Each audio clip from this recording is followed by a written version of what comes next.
তীব্র গরম আর শক্তিশালী বাতাসে স্পেনের উত্তরাঞ্চলে ছড়িয়ে পড়েছে ভয়াবহ দাবানল। আরাগন অঞ্চলে ছড়িয়ে পড়া এসব দাবানল নিয়ন্ত্রণে হিমশিম খাচ্ছেন ফায়ার সার্ভিস কর্মীরা। এরই মধ্যে কয়েকটি গ্রামের কয়েকশো মানুষকে নিরাপদ স্থানে সরিয়ে নেওয়া হয়েছে।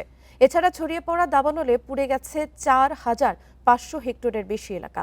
আগুন নিয়ন্ত্রণে মাঠে কাজ করছেন প্রায় ৪০০ ফায়ার সার্ভিস কর্মী ও জরুরি বিভাগের সদস্য। সহায়তায় মোতায়েন করা হয়েছে ১৫টি উড়োজাহাজ, যার মধ্যে রয়েছে ২টি অগ্নি নির্বাপন বিমান। কর্তৃপক্ষ জানিয়েছে হেলিকপ্টার থেকে বারবার